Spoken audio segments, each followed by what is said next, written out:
Hello and welcome to Ninja Prep. This is Kapil Goyal, your educator and mentor for PG physics. तो आज का जो lecture है इसमें हम डिस्कस करेंगे स्कैटरिंग थ्योरी। स्कैटरिंग थ्योरी क्या होती है, उसके क्या क्या फॉर्मूला आते हैं वो सब हम डिस्कस करेंगे, क्या क्वेश्चन इसके बनते हैं वो हम डिस्कस करेंगे। चलिए स्टार्ट करते हैं। तो सबसे पहले बात करें स्कैटरिंग थ्योरी की, तो एक एक्सपेरिमेंट हम करते हैं जिसको हम कहते हैं स्कैटरिंग एक्सपेरिमेंट। इस स्कैटरिंग एक्सपेरिमेंट में हम मोनो एनर्जेटिक बीम को इंसिडेंट कराते हैं एक टारगेट के ऊपर। ठीक है, एक टारगेट हम ले लेते हैं, उस टारगेट के ऊपर इस मोनो एनर्जेटिक बीम को इंसिडेंट कराते हैं।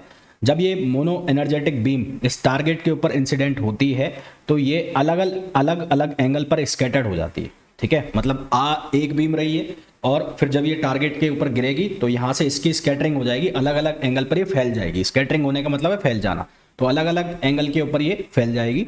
तो हमें क्या करना है, हमें ये जो इंसिडेंट रे आई और इसके बाद ये स्कैटर्ड हुई, तो दोनों केस में एनर्जी जो है वो क्या हुई है, डिस्ट्रीब्यूट हुई है। पहले एक एनर्जी आ रही है जो इंसिडेंट बीम की है, और उसके बाद जब ये स्कैटर्ड हो रही है तो इसका एनर्जी का डिस्ट्रीब्यूशन हो गया। तो हमें फाइंड आउट करना है, हमें स्टडी करनी है एनर्जी डिस्ट्रीब्यूशन की, कि एनर्जी का कितना डिस्ट्रीब्यूशन हो रहा है, साथ ही साथ किस किस एंगल पर हो रहा है, किस किस एंगल पर ये पार्टिकल स्कैटर्ड हो रहे हैं। तो वो हमें इसके अंदर करना होता है, स्कैटरिंग थ्योरी के अंदर परफॉर्म। तो इसके लिए हम क्या करते हैं, हम एक कंसीडर कर लेते हैं टारगेट, और उस टारगेट पर हम एक मोनो एनर्जेटिक बीम को इंसिडेंट कराते हैं। No particle, then number of particle incident per unit, number of particles incident per unit area is defined as incident flux. तो यहां पर जो पर यूनिट एरिया में पार्टिकल इंसिडेंट कर रहे हैं किसके ऊपर, इस टारगेट के ऊपर, उसको हम क्या कहते हैं, इंसिडेंट फ्लक्स कहते हैं। तो सबसे पहले तो मैं यहाँ टारगेट बना देता हूँ। शुरू की कहानी सारी आपको समझ में आ गई होगी मेरे हिसाब से, उसमें कोई दिक्कत होनी नहीं चाहिए। तो मैंने ये क्या बनाया, ये टारगेट बना दिया, यहाँ पर ये बना दिया एक टारगेट। तो ये टारगेट है और यहाँ से ये इंसिडेंट बीम आ रही है, यहाँ से क्या आ रहा है, इंसिडेंट बीम आ रही है।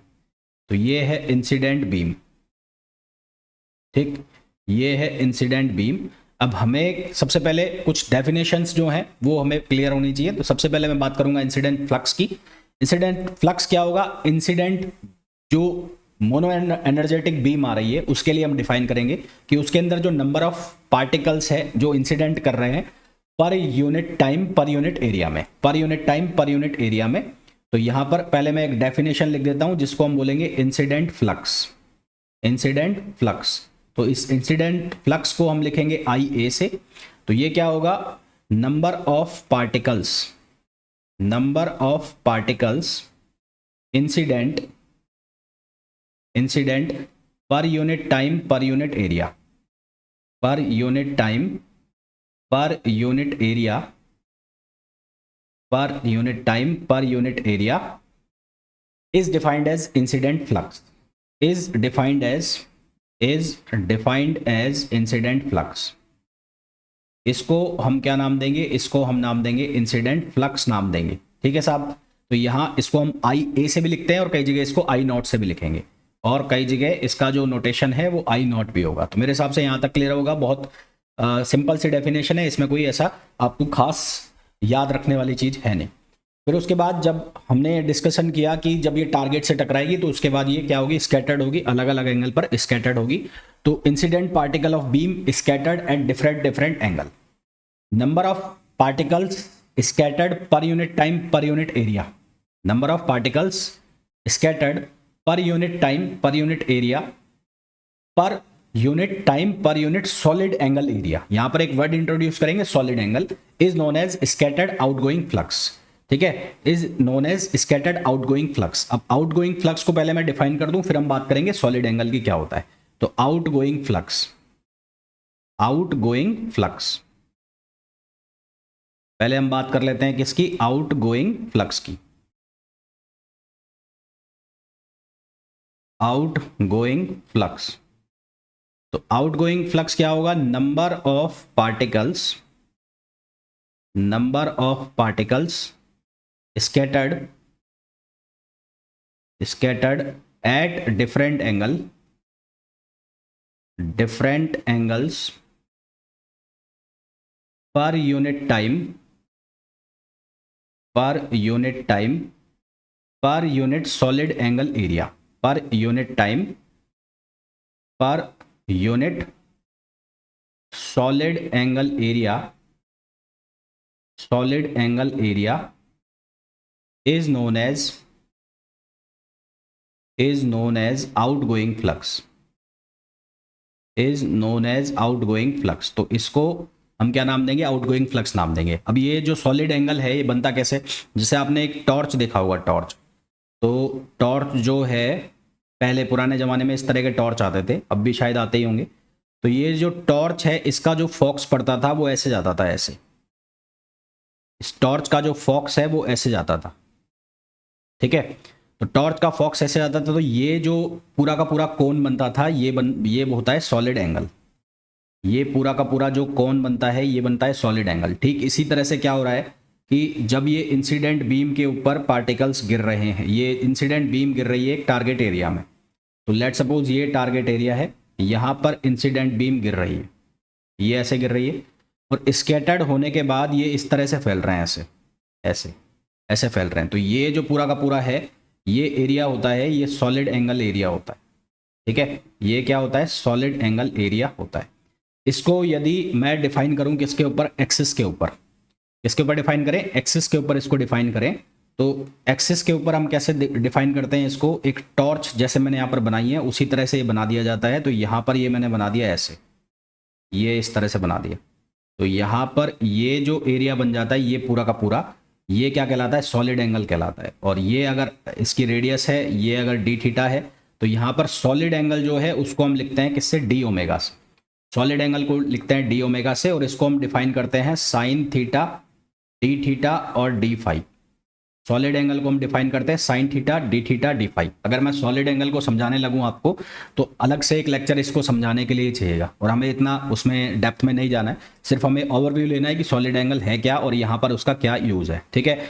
अब मेरे हिसाब से यहाँ तक आप लोगों को एक अच्छा खासा ओवरव्यू समझ में आ गया होगा, सॉलिड एंगल क्या है, आउटगोइंग फ्लक्स क्या है, और उसके बाद इनकमिंग फ्लक्स क्या है। Now we have to define different cross section area. तो डिफरेंट क्रॉस सेक्शन एरिया को हम कैसे डिफाइन करते हैं, तो different cross section area, different cross section area. तो डिफरेंट क्रॉस सेक्शन एरिया जो हमारे पास यहाँ पर बनेगा उसको हम डिफाइन कैसे करेंगे, डिफरेंट क्रॉस सेक्शन एरिया वो किसके बराबर होगा, वो बराबर होगा outgoing flux upon incident flux. उसको हम कैसे डिफाइन करेंगे, इसको हम लिखते हैं, इसको लिखने का तरीका है d sigma upon d omega equals to outgoing flux upon incoming flux, outgoing flux upon incoming flux. तो इसको हम डिफाइन करते हैं d sigma upon d omega से। तो d sigma upon d omega को फर्दर हम सिंप्लीफाई करके यहाँ से ये आउटगोइंग फ्लक्स जो है इसको अगर मैं आई लिख देता हूँ और इनकमिंग फ्लक्स को अगर मैं आई नॉट लिख देता हूँ, तो यहाँ से हमारे पास एक रिलेशन हम बना सकते हैं डी सिग्मा का। तो डी सिग्मा का रिलेशन हम ऐसा लिख सकते हैं, d sigma equals to I upon I naught, और ये किसके बराबर हो जाएगा, डी ओमेगा। तो ये हमारे पास एक यहाँ से रिलेशन बन गया, और ये relation different cross section area का हो गया, ठीक है। ओमेगा जो है वो सॉलिड एंगल है, तो अगर मैं इसको इंटीग्रेट कर देता हूँ तो इंटीग्रेट करने के बाद इसका आंसर क्या आएगा, इसका आंसर आ जाएगा आई अपॉन आई नॉट, और इंटीग्रेशन में क्या चला जाएगा, sign theta d theta, integration में चला जाएगा साइन थीटा डी थीटा और डी फाई, ये किसके अंदर आ जाएगा, इंटीग्रेशन के अंदर आ जाएगा। तो यहाँ से हमने क्रॉस सेक्शन एरिया को क्या कर लिया, डिफाइन कर लिया। अब जो क्रॉस सेक्शन एरिया है इसकी यूनिट जो है वो हम लेंगे बार्न, और 1 बार्न इक्वल्स टू होता है 10 पावर माइनस 28 मीटर स्क्वायर, और उसको सेंटीमीटर स्क्वायर में लिखना है तो 10 पावर माइनस 24 सेंटीमीटर स्क्वायर। तो यूनिट जो हम लेंगे यूनिट, तो यूनिट ऑफ एरिया, तो यूनिट ऑफ एरिया हम क्या लिखेंगे, 1 बार्न, और ये 1 बार्न किसके बराबर होगा, 10 पावर माइनस 28 मीटर स्क्वायर, और अगर आपको सेंटीमीटर में लिखना है तो माइनस 24 हो जाएगा, ये सेंटीमीटर स्क्वायर में हो जाएगा, ठीक है। अगर फेंटोमीटर में आपको लिखना है तो ये 10 पावर माइनस 30 हो जाएगा, अगर आपको फेंटोमीटर में लिखना है तो 10 power minus 30 FM square. Clear यहाँ तक। अब क्रॉस सेक्शन जो है उसकी जो डायमेंशन है वो एरिया की डायमेंशन है, और जिसको हम रिप्रेजेंट करेंगे सॉलिड एंगल एरिया से। अब इसका हम ट्रीटमेंट करेंगे कैसे, क्वांटम मैकेनिकली, ठीक है। किस तरह से ट्रीटमेंट करेंगे, क्वांटम मैकेनिकली। तो quantum mechanically treatment, quantum mechanically treatment, quantum mechanically treatment. तो क्वांटम मैकेनिकली ट्रीटमेंट हम इसको कर रहे हैं, तो इसके लिए पहले मैं डायग्राम बना लेता हूँ। तो डायग्राम कुछ किस तरह से बनेगा, वो वैसा ही बनेगा जैसे मैंने पहले बनाया। तो यहाँ पर क्या आ जाएगी, इंसिडेंट बीम आएगी। तो ये इंसिडेंट बीम आ रही है, ये इंसिडेंट बीम जो है वो इस तरह से आ गई, ये इंसिडेंट बीम आ गई। और यहाँ पर ये टारगेट हो गया, इसके ऊपर ये इंसिडेंट बीम गिर रही है। यहाँ पर मैंने लिख दिया इंसिडेंट बीम, यहाँ पर मेंशन कर दिया मैंने क्या, इंसिडेंट बीम मेंशन कर दिया। उसके बाद ये स्कैटर्ड होगी अलग अलग एंगल पर। तो लेट सपोज ये इस तरह से स्कैटरिंग हो रही है यहाँ से, तो ये इस तरह से जा रहा है, इस तरह से जा रहा है, और ऐसे ही यहाँ से ये ऐसे निकल रहा है, और ये ऐसे निकल रहा है। तो ये स्कैटरिंग हो रही है अलग अलग एंगल के ऊपर, अलग अलग एंगल के ऊपर स्कैटरिंग हो रही है। तो बीच में एक एंगल बन गया जिसको हम नाम देंगे सॉलिड एंगल। ये सेंटर लाइन है, ये सेंटर लाइन है, और ये एक्सेस कौन सा एक्सेस ले रखा है हमने, जेड एक्सेस। तो यहाँ से ये इसके एक टच करते हुए, टेंजेंट बनाते हुए यहाँ से एक एंगल बन रहा है जिसको हमने लिखा थीटा। ये बनाएगा सॉलिड एंगल, और यहाँ से ये वो टॉर्च जैसा जो मैंने आपको बताया था वो बन जाएगा। तो ये सॉलिड एंगल हमारे पास बन रहा है। तो यहाँ से ये जो सॉलिड क्रॉस सेक्शन एरिया बनेगा सॉलिड एंगल का, तो वो ये एरिया बनेगा। ठीक है, मेरी बात समझ में आ गई होगी यहाँ तक। अब हो क्या रहा है कि जब बीम आ रही है तो उसकी जो इक्वेशन है वो किसकी तरह होगी, प्लेन वेव की तरह होगी, क्योंकि वो एक मोनो एनर्जेटिक बीम है एनर्जी की, और वो सीधा सीधा गिर रही है किसके ऊपर, टारगेट के ऊपर। तो इनिशियली जब वो उसके ऊपर इंसिडेंट कर रही है, तो वो जो फ्री पार्टिकल हैं उसमें, तो फ्री पार्टिकल अगर उसके अंदर है तो वो किसकी तरह ट्रीट करेगी, प्लेन वेव की तरह ट्रीट करेगी। और जब वो स्कैटर हो जाएगी, यानी कि टारगेट पे गिरने के बाद जो वो अलग अलग एंगल पर निकलेगी, तो उसमें दो पॉसिबिलिटी है। एक तो है कि वो सीधा सीधा निकल जाए, और एक वो है कि वो अलग अलग एंगल पर चली जाए। तो यानी कि जब वो स्कैटर्ड होने के बाद टारगेट से निकलेगी तो वहां पर दो वेव्स बन सकती है, एक स्फेरिकल वेव और एक प्लेन वेव। तो हमारे पास दो तरह की यहाँ पर जो रिजल्ट हैं वो निकलेंगे। तो मैं दोनों को यहाँ पर बना देता हूँ। तो एक हमारे पास ये टारगेट है पहले, तो ये टारगेट है, तो ये टारगेट के ऊपर जो बीम आ रही है पहले तो ये प्लेन वेव की तरह आएगी। तो प्लेन वेव की तरह आएगी, पहले मैं यहाँ सेंटर लाइन बना देता हूँ एक, ये, और यहाँ पर ये बन रही है प्लेन वेव। तो ये प्लेन वेव की इक्वेशन, ये जो मैं इस तरह से परपेंडिकुलर लाइंस बना रहा हूँ, तो ये किसको शो कर रहे हैं, हम प्लेन वेव को शो कर रहे हैं। तो ये हो गई प्लेन वेव, प्लेन वेव। और इसके बाद ये स्कैटर के बाद यहाँ पर स्पेरिकल और प्लेन वेव दोनों का मिक्सचर हो सकता है। तो ये स्पेरिकल, और इसके अंदर प्लेन वेव भी हो सकती है। तो यहाँ पर ये क्या हो गई, ये हो गई स्पेरिकल वेव, और ये क्या हो गई, प्लेन वेव। यहाँ पर क्या बन गई, प्लेन वेव। तो दोनों तरह की वेव स्कैटरिंग के बाद बनेगी, मिक्स्ड स्टेट बनेगी। तो हम क्या बात कर रहे हैं, हम ये बात कर रहे हैं कि जो इंसिडेंट बीम आ रही है, मोनो एनर्जेटिक बीम जो है एनर्जी की, वो जब टारगेट के ऊपर गिर रही है तो उसके अंदर फ्री पार्टिकल्स हैं। ठीक है, incident beam are completely free before the incident, और क्योंकि वो कंप्लीटली फ्री है और वो फ्री पार्टिकल की तरह ट्रीट कर रही है, तो जो सॉल्यूशन ऑफ फ्री पार्टिकल है वो क्या होता है, वो प्लेन वेव होता है। तो वेव फंक्शन ऑफ जो इंसिडेंट पार्टिकल है उसका क्या होगा, वो होगा प्लेन वेव। प्लेन वेव का जो फंक्शन होगा वो होगा। तो मैं यहां लिख देता हूं, since incident beam is completely free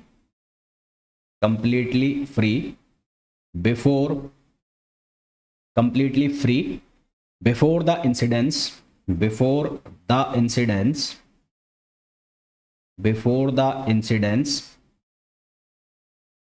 hence it is like a free particle, so it is treated like as a free particle. hence it is treated like as a free particle,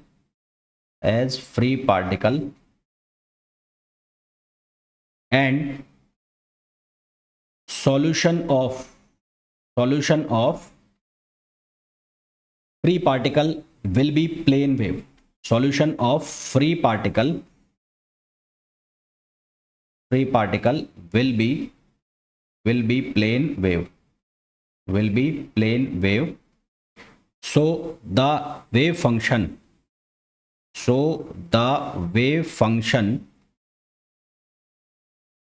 of incident wave function of incident mono energetic beam, mono energetic beam, mono energetic beam is the wave function of plane wave, is the wave function of plane wave। तो ये plane wave की तरह इसका जो क्या बनेगा, wave function बनेगा। इसको हम लिख देते हैं किससे, इसको हम लिख देते हैं साई इन। तो इसको मैंने लिख दिया साई इन। तो ये साई इन जो है ये किसके बराबर बनेगा, ये बनेगा ई पावर आयोटा के जेड, ई पावर आयोटा के जेड। जेड क्यों ले रहे हैं हम, क्योंकि हमने यहाँ पर प्रोपोगेशन की जो डायरेक्शन है वो जेड डायरेक्शन ले रखी है, इसलिए हम इसको जेड लिख रहे हैं। ये हमारे पास जो होता है वेव प्रोपोगेशन वेक्टर, जिसकी वैल्यू क्या होती है √2me upon H cut square, where K equals to √2me upon H cut square. ठीक है, ये हमने क्वांटम में पढ़ा हुआ है, तो इसको एसएच एलोबरेट करने की जरूरत है नहीं। फिर हमने एक और चीज पढ़ी हुई है, प्रोबेबिलिटी करंट डेंसिटी। तो प्रोबेबिलिटी करंट डेंसिटी यदि सिर्फ इंसिडेंट वेव के लिए निकालूंगा तो वो फॉर्मूला होता है, कौन सा फॉर्मूला होता है, iota h cut upon 2m, फिर psi del psi minus del psi star minus psi star del psi, वो फॉर्मूला हम यूज करते हैं। तो वहां से हम प्रोबेबिलिटी करंट डेंसिटी निकालेंगे इसकी। तो प्रोबेबिलिटी करंट डेंसिटी, तो प्रोबेबिलिटी करंट डेंसिटी, तो प्रोबेबिलिटी करंट डेंसिटी हम इसकी लिखेंगे, तो कई जगह इसको जे से लिखा जाता है और कई जगह इसको एस से लिखा जाता है ना। कई जगह ये जो प्रोबेबिलिटी करंट डेंसिटी है इसको जे से लिखते हैं और कई जगह किससे लिखते हैं, एस से। तो ये जो वैल्यू है किसके बराबर हो जाएगी, h cut upon m, h cut k upon m और जेड कैप क्या हो जाएगी, इसकी डायरेक्शन। ये आया कहाँ से, जो हमारे पास प्रोबेबिलिटी करंट डेंसिटी का फॉर्मूला होता है, minus iota h cut upon 2m और फिर psi del psi star minus psi star del psi. ये एक फॉर्मूला देख लेना। तो इस फॉर्मूला को सॉल्व करके हमने ये वैल्यू निकाली है, जिसको हम क्या करें, प्रोबेबिलिटी करंट डेंसिटी, ये इंसिडेंट के लिए। तो इंसिडेंट फ्लक्स हम निकाल लेंगे यहां से। तो इंसिडेंट फ्लक्स, तो इंसिडेंट फ्लक्स जो है उसको हम किस तरह से डिफाइन करेंगे, I naught equals to probability current density S naught, और जो एरिया है वो क्या लिख लिया हमने, डी ए लिख लिया। एरिया वेक्टर जो है उसको लिख लिया किससे, डी ए से। प्रोबेबिलिटी करंट डेंसिटी की वैल्यू हमारे पास आ गई H cut k upon m, और एरिया वेक्टर जो है वो जेड डायरेक्शन में होगा। तो यहां से हमारे पास ये बन जाएगा I naught equals to H cut K, H cut बोले तो एच बार ना, इसको एच बार भी बोलते हैं कई जगह। तो ये एच बार के अपॉन एम और ये हो जाएगा ए। ठीक है, क्योंकि जेड वेक्टर का जो एरिया वेक्टर बनेगा उसी डायरेक्शन में बनेगा, तो इसलिए वो डॉट प्रोडक्ट क्या हो गया, वो 1 हो गया। तो यहां से हमारे पास पर यूनिट एरिया अगर हम इसको निकालें तो आई नॉट पर यूनिट एरिया में अगर मैं कोई निकालना आई नॉट, तो इसकी वैल्यू क्या बन जाएगी, ये बन जाएगी h cut k upon m, और इसको हम लिख देंगे इक्वेशन नंबर 2। इसको हम क्या लिख देंगे, इक्वेशन नंबर 2, है ना। यहां तक मेरे हिसाब से सब क्लियर हो रहा होगा, किसी को कोई दिक्कत वाली बात होनी नहीं चाहिए। अब स्कैटरिंग हो गई तो जो पार्टिकल है वो डिस्ट्रीब्यूट होगा, और डिस्ट्रीब्यूशन के बाद जो वेव बनेगी वो मिक्सचर होगी किसका, वो मिक्सचर होगी स्फेरिकल और प्लेन वेव दोनों का। ठीक है, तो after scattering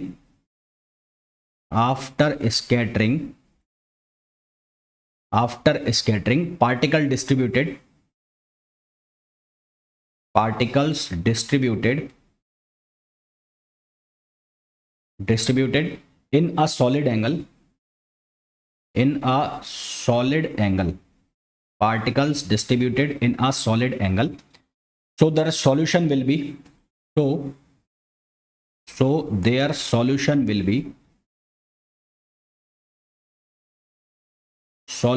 be mixture of spherical wave and plane wave, तो उनका जो सॉल्यूशन बनेगा वो मिक्सचर बनेगा स्फेरिकल वेव का और प्लेन वेव का। तो scattering part of wave function, so scattering part of wave function scattering part of wave function, तो इसका जो स्कैटरिंग पार्ट हम लिखेंगे वो हम कैसे लिखेंगे, उसको लिख दिया साई एस सी, उसको लिखा था साई आई यानी कि इंसिडेंट, इसको हम लिख देंगे साई एस सी।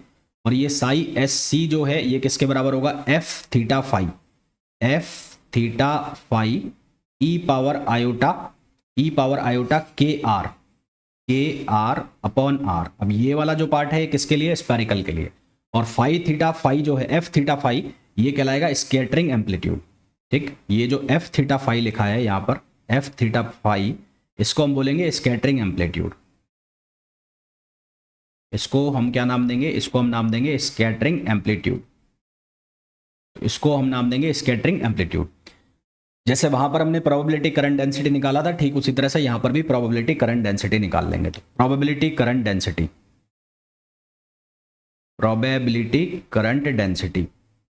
तो इसकी प्रोबेबिलिटी करंट डेंसिटी भी हम निकाल लेते हैं। वही फॉर्मूला यूज करेंगे जो पहले हमने फॉर्मूला यूज किया था। तो यहां पर एस एस सी लिख देंगे। तो एस एस सी यानी कि स्कैटरिंग के बाद तो ये क्या लिखा जाएगा, ये लिखा जाएगा H cut k upon m, ये लिखा जाएगा H cut k upon m. और ये जो स्कैटरिंग एम्पलीट्यूड है इसका हो जाएगा स्क्वायर, इसका मॉड लगा के इसका कर देना square, f theta phi square, और अपॉन क्या हो जाएगा, आर स्क्वायर। ठीक है, इस तरह से लिखना है। अच्छा, इस चीज को ध्यान रखना कि इनकमिंग पे जो प्रोबेबिलिटी एम्पलीट्यूड है वो कितना है, आउटगोइंग पे प्रोबेबिलिटी एम्पलीट्यूड कितना है, क्योंकि कई बार ये क्वेश्चन पूछ लिया जाता है। तो अब हमें निकालना है आउटगोइंग फ्लक्स, वैसे ही निकालेंगे जैसे हमने क्या निकाला था, इनकमिंग फ्लक्स। तो आउटगोइंग फ्लक्स जो है, आउटगोइंग फ्लक्स, तो आउटगोइंग फ्लक्स लिखा जाएगा किससे, आई नॉट से। और आई नॉट किसके बराबर होगा, integration S dot D A. अब यहां पर जो एरिया बनेगा वो कौन सा बनेगा, सॉलिड एंगल का बनेगा। तो सॉलिड एंगल का जो एरिया है उसको मैं साइड में यहां लिख देता हूं। तो ये कुछ इस तरह का एरिया बन रहा है ये। तो सॉलिड एंगल का जो एरिया होता है उसको हम लिखते हैं किससे, डी ओमेगा से। सॉलिड एंगल को हम किससे लिखते हैं, डी ओमेगा से।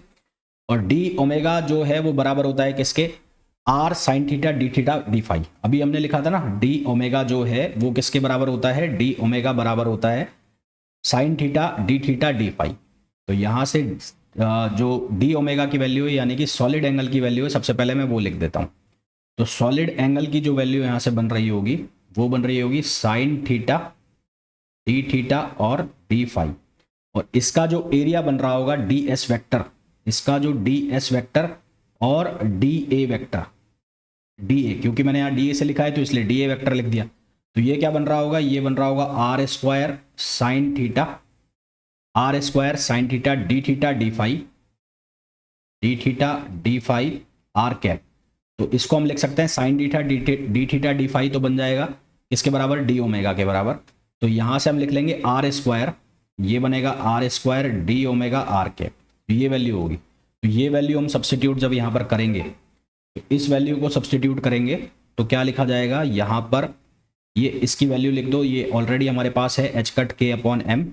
यहाँ पर ये है एफ थीटा फाई, इसका हमें करना है स्क्वायर, और ये स्क्वायर है, और ये वैल्यू डाल दो पूरी ये वाली। तो ये कितना, r square d omega r cap, और यहाँ पर भी कितना होगा, ये आर कैप होगा।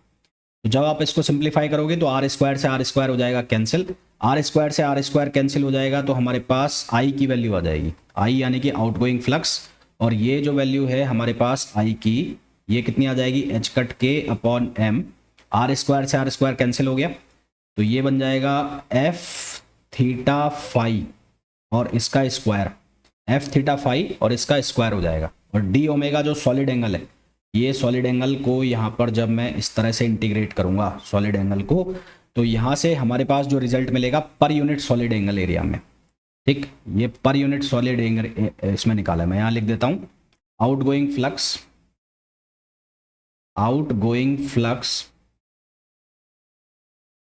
पर unit solid angle area, per unit solid angle area.